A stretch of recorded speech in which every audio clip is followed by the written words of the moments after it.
हमारे बच्चे बिहार में पढ़ पाएंगे? क्योंकि जो आदमी अपने बच्चों के लिए नहीं सोच सकता, क्या हमारे बच्चों के लिए सोचेगा? इसलिए कह रहा हूं कि इस बार जात पात से हटके बेहतर विकास के लिए काम करना है। तो 11 तारीख को वोट कहां जाएगा? कितने नंबर पे? क्योंकि देखिए, मैं यहाँ किसी इंसान का विरोध करने नहीं, इनके नीति का विरोध करने आया हूँ। ये जितने भी नौजवान साथी हमारे भाई हैं, किसी के पास कोई नौकरी है नौकरी, तो कब तक दूसरे के शहर में जाकर नौकर बनेंगे हम? क्या अपने घर में हम काम करके मालिक नहीं बन सकते? है ना? तो छोड़ो यार जात पात। हमने 20 साल चाचा को दिया ना 20 साल, कहाँ गया बिहार? तो 5 साल भतीजा को देते हैं। भतीजा को ऊपर हाथ उठाइए,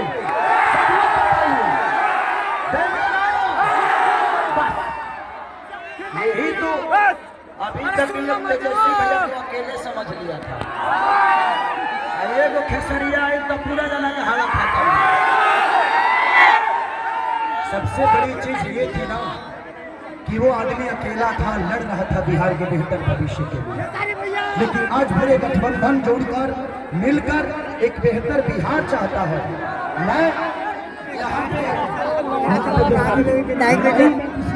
नेता का जवाब देने आया हूँ और ना ही उनके स्टार प्रचारक की निंदा करने आया हूँ।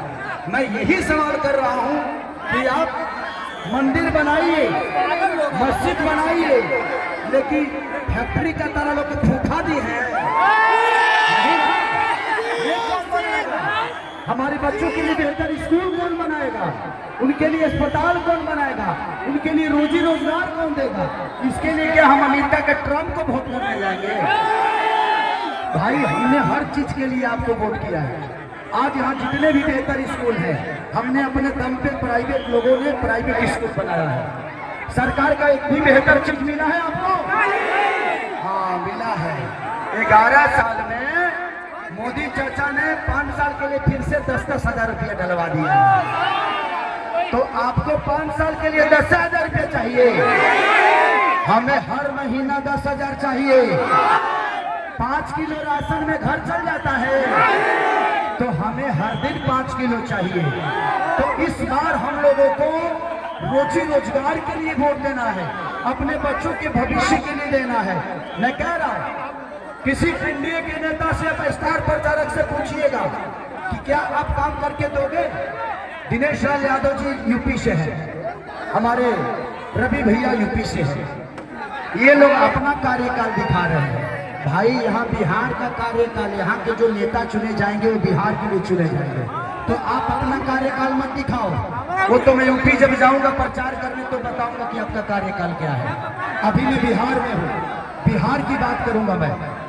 आज हर वो नेता, हर वो अभिनेता सिर्फ एक आदमी को हराने आ गया, जो आदमी बिहार के बेहतर की बात करता है, जो आदमी बिहार के बेहतर शिक्षा की बात करता है, जो आदमी बिहार को पलायन रोकने की बात करता है। तो क्या आप लोग खेसारी के साथ हो?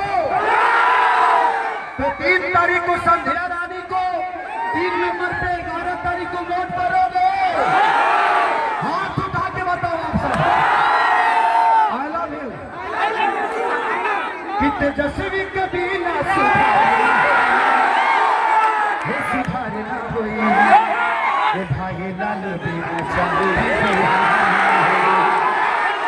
क्योंकि बिहार की पटरी रुक चुकी है। सिर्फ हमें रेल मिलता है, हमें रेल मिलता है अपने बच्चों से दूर जाने के लिए, उस माँ के आशीर्वाद से दूर रहने के लिए, उस परिवार से हमेशा दूर लोगों ने किया है। हमें कभी अपने घर में रहने नहीं दिया। गुजरात के लोग कभी बिहार में आते हैं, दिल्ली के लोग कभी बिहार में आते हैं, पंजाब के लोग कभी बिहार में आते हैं। सिर्फ हम अनाथ बच्चों की तरह बिहार से हर जगह जाते हैं और सिर्फ दर तक ठोकर खाते हैं। कब तक खाओगे? कब तक? अब नहीं खाओगे ना? आप बता के बताओ कि नहीं? तो हमें बेहतर बेहतर बिहार बनाना है तो जात पात छोड़ के बेहतर बिहार के लिए हमें काम करना होगा। आज तक आप लोगों ने एक चीज देखा होगा, जब हरियाणा के किसानों का फसल बर्बाद होता है तो किसानों को मुआवजा मिलता है ना। पंजाब में किसानों को मुआवजा मिलता है, लेकिन बिहार में आज तक किसी किसान की फसल बर्बाद पर मुआवजा मिला है? तो मैं वादा करता हूं कि मैं किसानों के फसल बर्बाद पे खेसारी लाल यादव आप सबको मुआवजा दिलवाएगा। ये जितने भी पुलिसकर्मी बिहार के हमारे जितने भी बेचारे पुलिसकर्मी हैं, ये अपना दीपावली छोड़ देते हैं हमारे लिए, अपना छठ छोड़ देते हैं, होली छोड़ देते हैं, नवरात्र छोड़ देते हैं, लेकिन इनका 2004 से पेंशन खत्म कर दिया इस सरकार ने।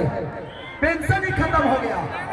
मैं वादा करता हूं कि जिस दिन हमारी सरकार बनेगी उस दिन इनका सबसे पहले पेंशन लागू करवाना चाहिए, और इनकी ड्यूटी, इनका कमान इनके घर से 60 किलोमीटर दूरी पे कराऊंगा, जहां से ये अपने बच्चों के भविष्य तय कर सकते हैं और अपने बच्चों से हर बार मिल सकते हैं। आज हमारे विद्यार्थियों का दशा क्या है? एक खान सर, मैं उस आदमी को सलूट करता हूं। एक खान सर, जो व्यक्ति ने अपने दम पे बिहार के लाखों बच्चों का भविष्य तय कर सकता है, लेकिन सरकार आज तक तय नहीं कर पाई। बेहतर अस्पताल बनवा रहा है अपने मेहनत से और अपने कमाई से, लेकिन सरकार हमारे लिए बेहतर अस्पताल नहीं बना। तो सोचिए कि एक इंसान लाखों बच्चों को शिक्षित कर सकता है, लेकिन हमारा जो बिहार का सबसे बड़े औहदा पे बैठे हुए माननीय हमारे चाचा नीतीश कुमार भी आज तक बच्चों के लिए बेहतर नहीं सोच पाए। तो क्या उन्होंने तो हमारे लिए नहीं सोचा, क्या हम अपने बच्चों के लिए सोच सकते हैं ना? तो हमें इस बार सरकार बदलना है। पूरे जोश के साथ चिल्ला के बोलो।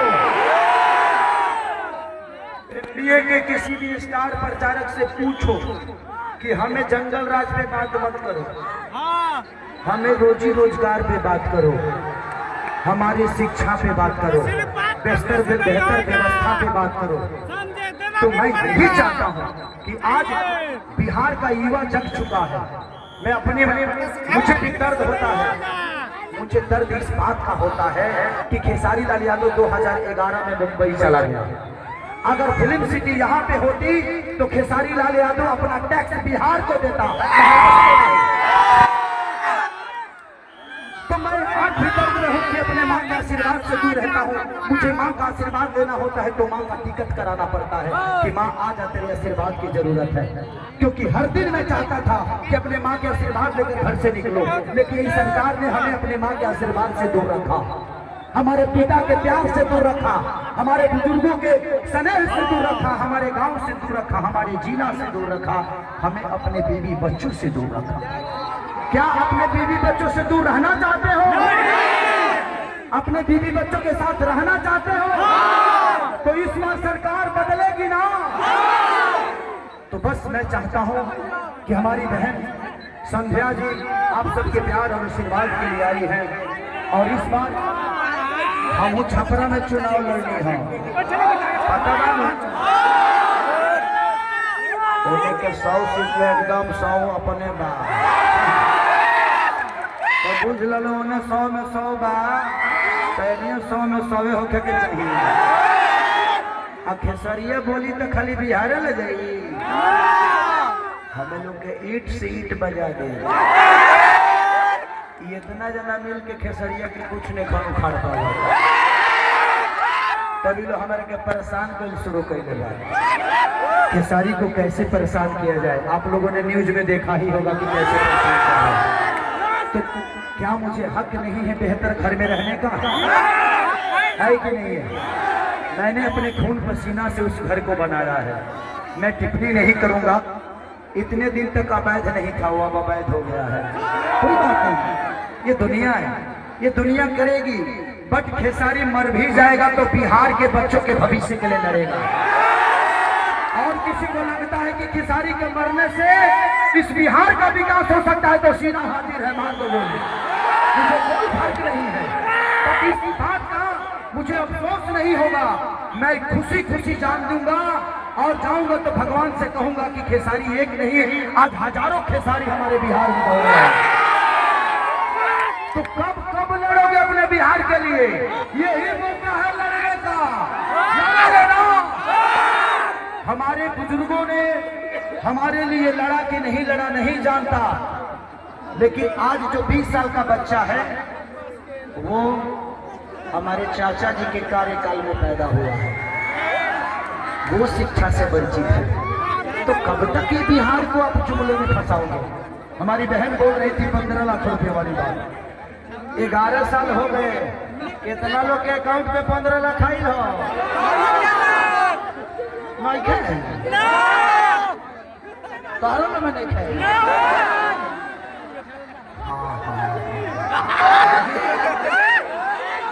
वो ना करी 11 साल में 10,000 आई हो, 5 किलो अनाज आई हो।